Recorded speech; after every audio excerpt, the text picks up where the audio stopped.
All right, you guys, part two. I'm still in the same clothes. I just finished out that other video, and part two of the garden tour. This is my front area. The south garden's behind me, the north garden's here, and we're going to go into a very specific detail about what's in each of these gardens.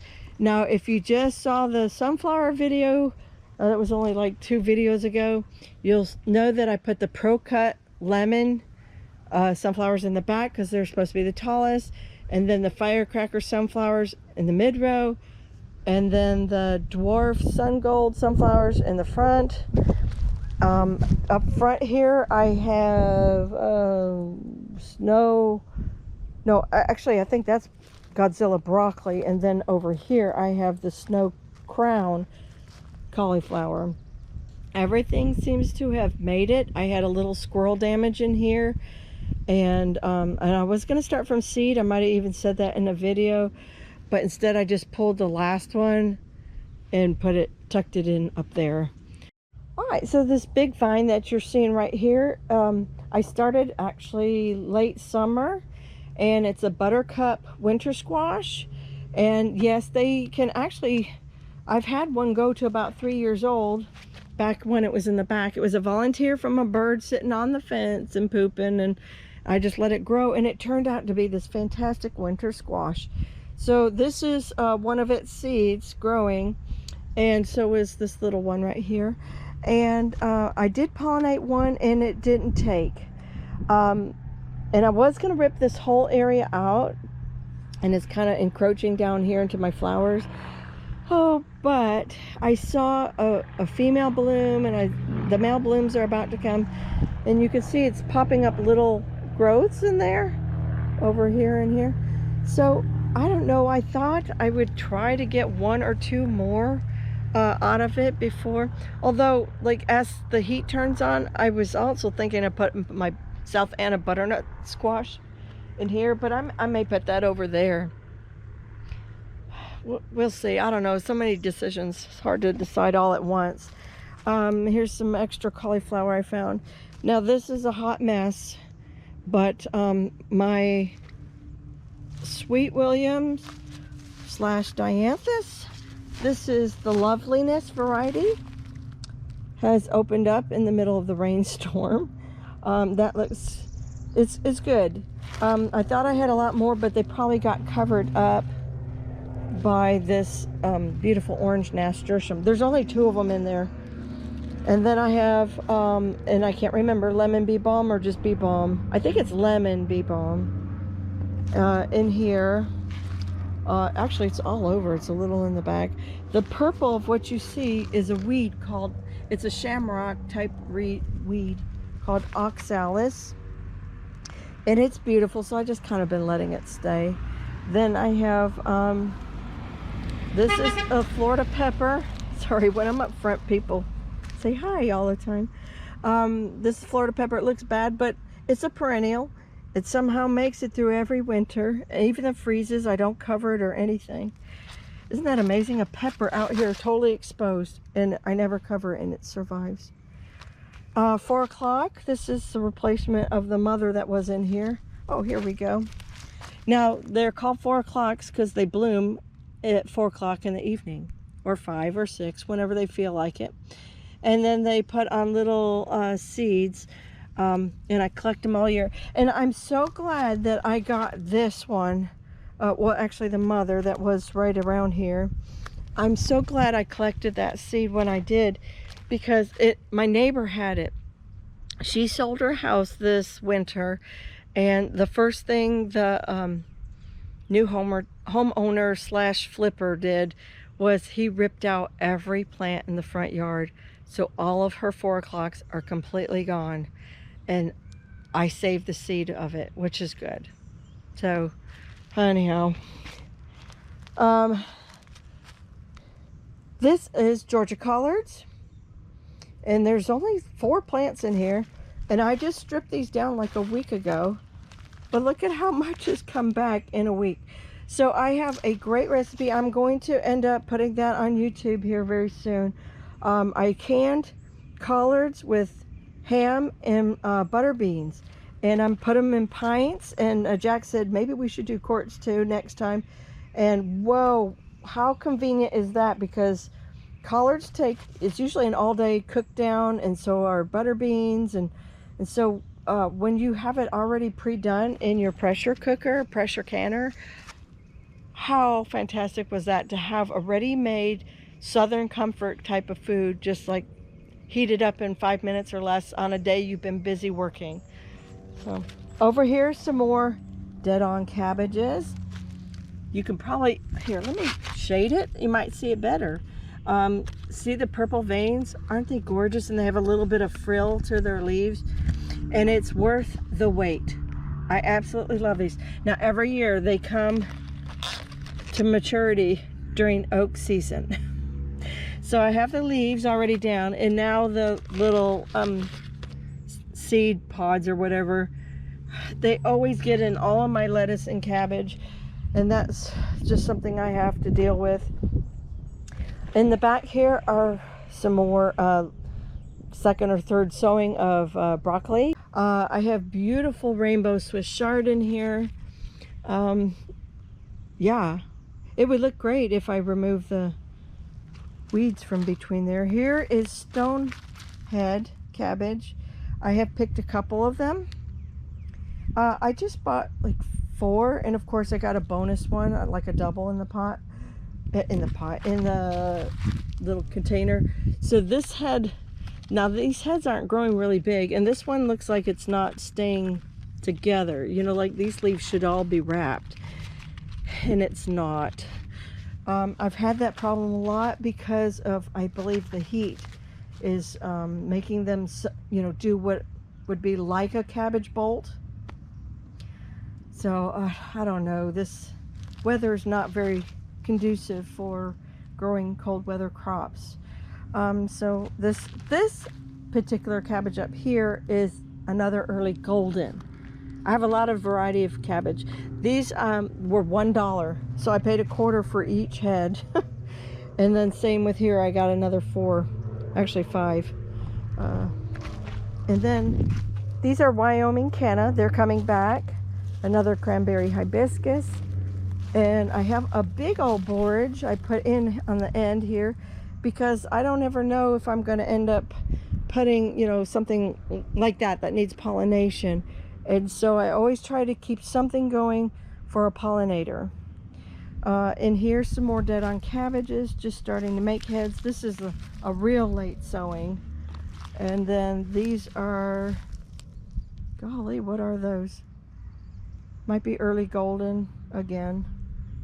It was whatever was left in the seed tray, and I didn't label it. And that's okay.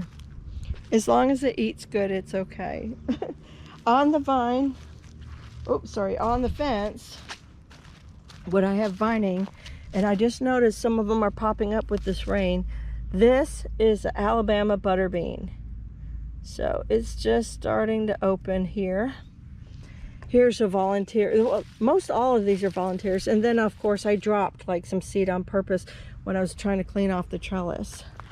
So we're gonna fill this up with Alabama butterbeans again. Here you go, here's some old seed pods.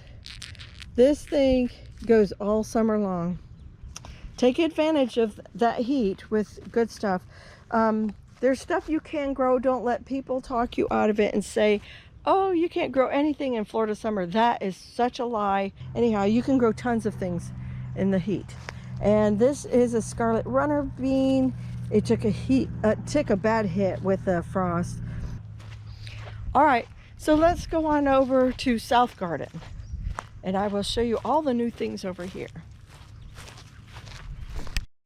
All right, welcome to South Garden.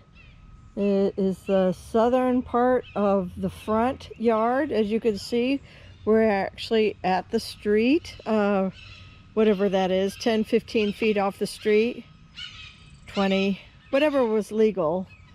And then this, let's stop and talk about this for a second, because this probably comes up from time to time.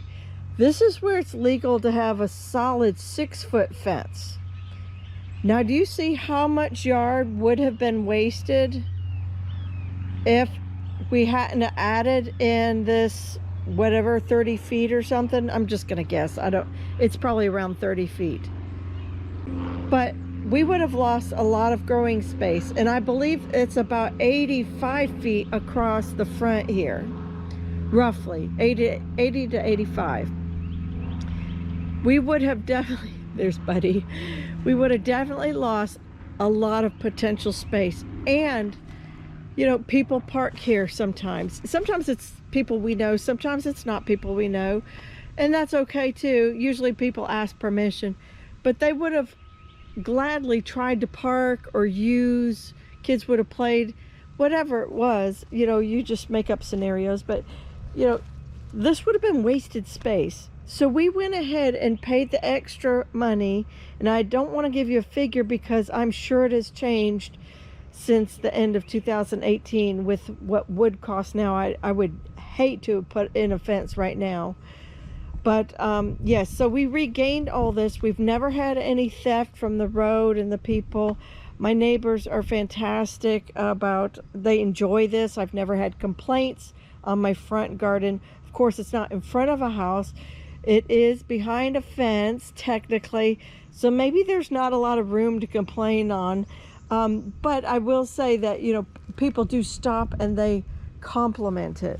So that's very nice. And I'm always very careful to put in lots of flowers, things that have more curbside appeal. Okay, now let's keep going. This is red Russian kale, I believe. Could be red Ursa. I have both in here, and I don't remember where everything went. Across the fence, I have different colors. Gladioluses. I'm trying to remember, were those the chocolate ones, the espresso? Anyhow, I think they're the multicolored. Here is my first safflower. Oh, we gotta be going to seed. Not going to, well, going to bloom. Down on the bottom is Hercules Carrots. I've only grown Hercules Carrots this year. I've tried Chantenay before, and I have Danvers Half Long. I've done all those before. They're all good. But Hercules is probably my favorite. So this was the first sowing. If you saw the other video, the second sowing was over there, but it gets more light. I have various lettuces in between the weeds. So don't look at, this is pellitory weed. It comes out real easy, so I'm not real worried about it. Okay, and then we get to here. So this is, I believe, I know what it is. It's the Italian broccoli, the Calabrese or something. That's what it was. So that's probably what was over there in the north garden. You know, one of those things, I just had some leftover seeds. I started it and boom, I tucked it in and I totally forgot. More lettuce. I had various lettuces, okay? I had,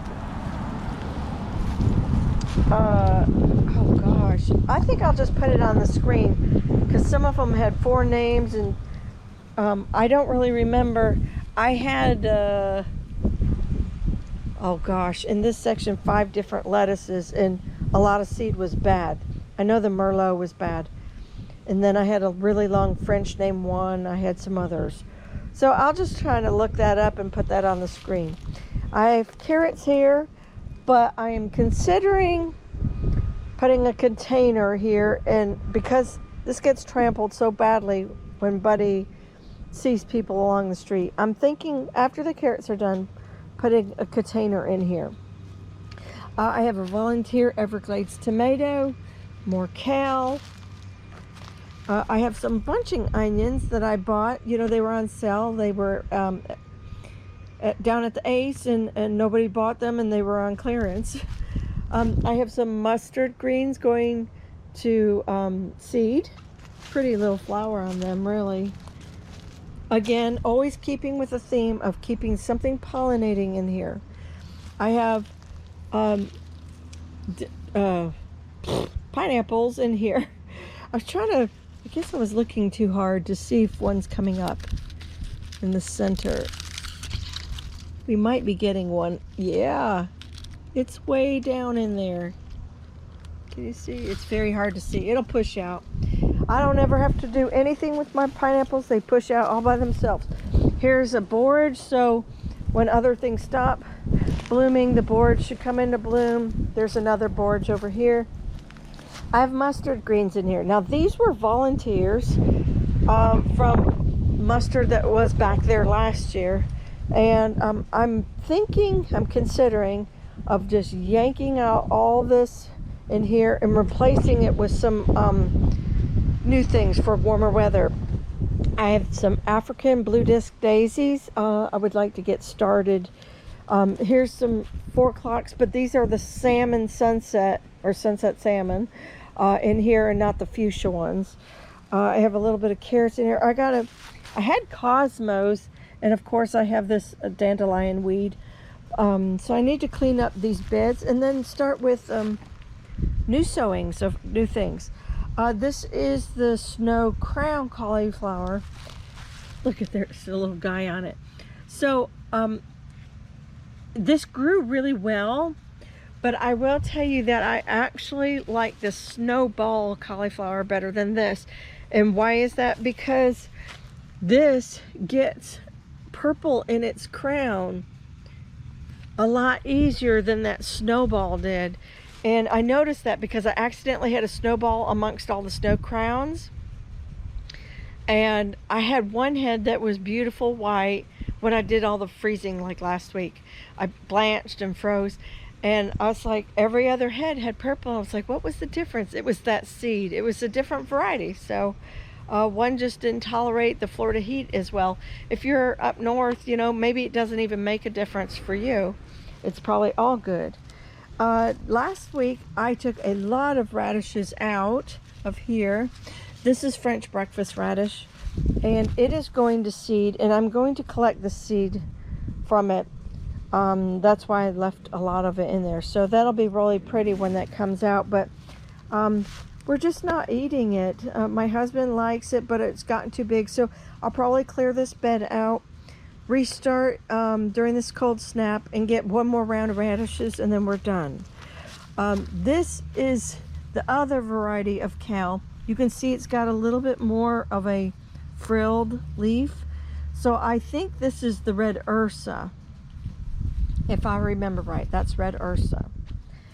More borage in the back. I have got more cranberry hibiscus in the back. Some of the taller ones died in the freeze, and so they will most likely drop seeds. There's probably already seeds.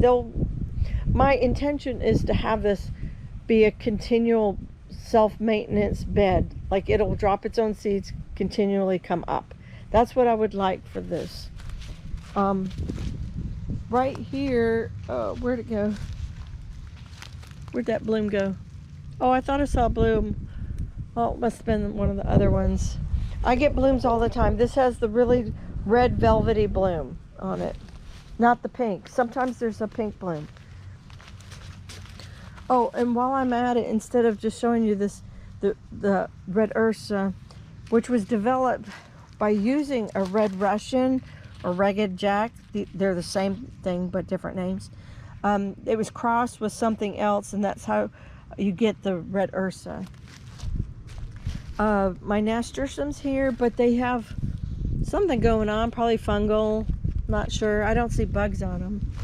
And here, I already took a cutting of dill, so I would at least have fresh dill on the inside. But I was careful to leave. You see how you got a little bit lighter green and it's a little bunchier right in the center, like right in here. This is where the dill head will start from. It'll shoot out really quick one day, and before you know it, you'll have the flowers starting. So that's I'm leaving some of these for dill heads for dill pickles. Now here is the Merlot lettuce. I just have a few of those on this side. Yeah, no, none over there. Oh, there's another one. Okay. I have a serious shamrock issue, don't I? I really got to clean this out. And then sweet basil took a really hard hit in the freeze, and it's just now recovering. The nice thing about this garden is it is very low maintenance, and I can go for 2 months or so without having to maintain it, 3 months. And that has been a wonderful break for me while I've gotten seeds started or just taken some mental time off, because in Florida, you really never stop gardening. And so it's nice to kind of actually not garden. Look at this. Okay, this is Shanghai green bok choy. This is Bib butterhead lettuce. And my camera went to sleep. And look at the Shanghai green it's bolting, even though it's not even that tall, but it bolted in that heat. I will collect that seed so I don't have to buy seed coming up. This, I forgot, was the Butter King, and it didn't like that heat. It may perk up with this cold snap. Some more cilantro.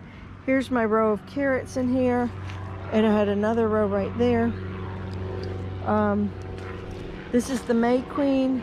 Here's some more Shanghai. Something looks like it got to the center of it. But I need to pick these, get them out of here. More kale. This is a false something. I forgot what it is. Look, I got a gladiolus in the wrong place. But you know what? That teaches me something. I didn't pull this bulb. So this bulb has survived since last year in the ground. So that's interesting. I thought you had to pull the bulbs out, but it looks like I don't. And that's probably going to be one of those espresso chocolate, like it's a deep chocolatey red. It's so pretty. Leeks don't look real happy. They probably didn't like the gully washer we had of rain, but I did just fertilize them, and hopefully they'll do well. This is Nero de Toscana Kale, and once again the mustard greens. Those are beautiful leaves. My chickens will just absolutely love it if I pick a whole bunch for them.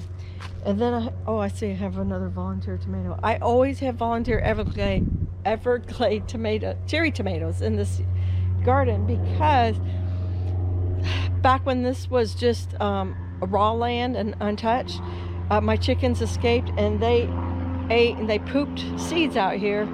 And then the next season or whenever, I had cherry tomato vine that probably went 25 feet. It was wonderful, super happy in the area. And then it dropped a lot of babies. So I never run out of Everglades in this area. Okay, back to the final row. At first, I mentioned a bunch of things I was going to do in that compost video back when I did the sunflowers. I had somewhat of an idea, but some of that changed. So first of all, I had a lot of leftover firecracker sunflowers. So we're going to have beautiful yellow show in here. But they should go off at a different time than that bunch, because that bunch is in more sun. And this is in slight morning sun and almost the rest of the day shade. So it'll take them a little while to get up there. I have 3 of the cherry pick hybrid. Is that right? No, the Corachi Peppers. Okay. Can you see them in there? 3 Corachis. Then I have 4 of the cherry pick hybrids in here, the little cherry bombs. And over here, I have a whole lot of, what did I put in here? The Greek pepperoncinis. There's, I think, 7 or 8 in there. And we'll see if they do better in the shade as the heat turns on. Maybe they don't want to be sun scalded on the fruit, and they will just, thrive over here. It's possible. The soil's pretty good in here. And you'll see these little divots potentially right here. So I had a bunch of russet potatoes going bad in the house, and they were all sprouting greenery from the eyes. So that was nice. I just threw them in as an experiment. We'll see how it goes. I'm not putting a lot of faith in it, but instead of throwing them in the trash, and we're in a very weird year, maybe a little bit of survival gardening going on in my mind. Why not take a chance? Why not? What could it hurt? And then right there, I have a sweet potato, but I think it's not the red kind. I think, Because down this way last year I had white sweet potato, and I think that's just a little leftover piece that has decided to come back to life. Over here we have Ciso Spinach. It's recovering from its transplant shock, doing well. Ciso Spinach loves shade, so it's over here.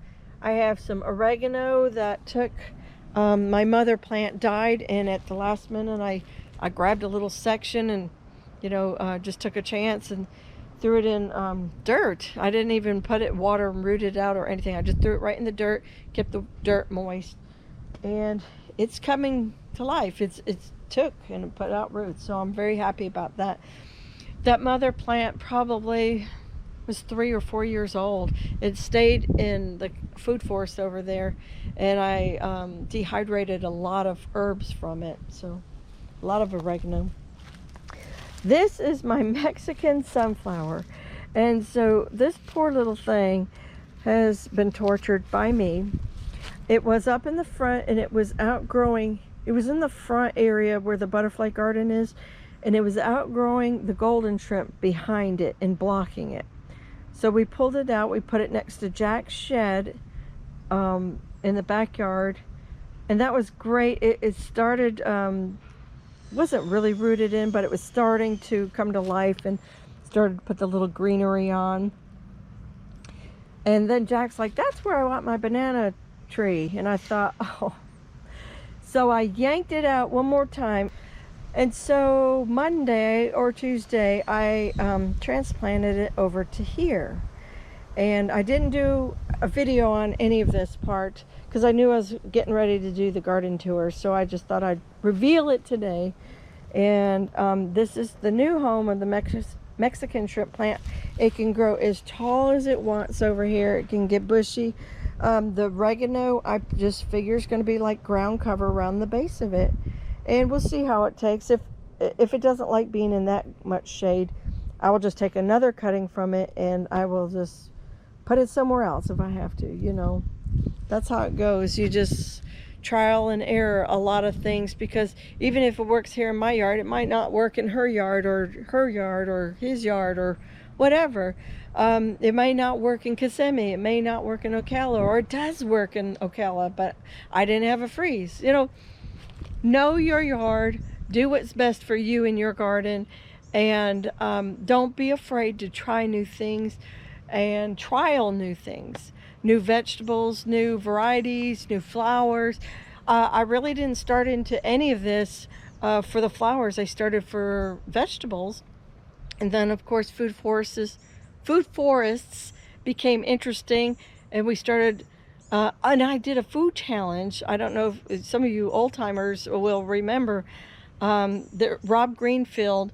He did a thing where he lived off his land for a year, or borrowed land, it wasn't even his, and he inspired me, and I tried it, and it was like at an awkward time of year. I didn't have many vegetables, and then I was like, oh my gosh, if I had to survive on what was in my garden, I would starve to death. So I was like, I've got to get permaculture going. And so the past 3 years, that's what we've really done, especially the last 2 years. Boy, we have put in tons of berries and other things. We probably quadrupled our pineapples. We really need that permaculture because it works for us in the summer when the vegetables can struggle. Certain vegetables can struggle.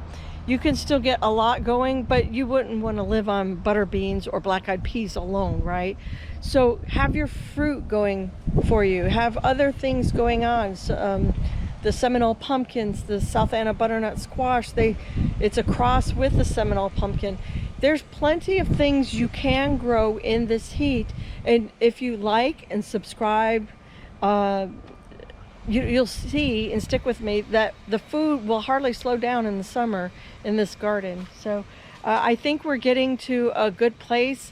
Like I said, keep saying, it's year 3 really for a lot of this, almost year 4, and it's just now really, I'm getting a good feel for what's working in this side. I've always had little things, tomatoes, peppers, some cucumbers, and beans, but I have expanded and grown in knowledge and grown in the garden, and it's been fantastic. Really, really good. I think we're cruising now. We've come off the learning curve and we're up here now and doing well. It doesn't mean I don't have failures. I have failures every year. And sometimes the weather just doesn't cooperate or whatever. I get a bug pressure. But you know, dog pressure. Look at Buddy, man. Oh, but it happens. Uh-oh. He thinks I'm coming in. And that's part of life. But never give up. Keep trying, you guys. And you know what? I think we'll end the video here. We got another long one. I'm sorry, but for those of you who are wanting detail, this was that kind of garden tour for you. All right, take care. God bless, and I will see you in the next one.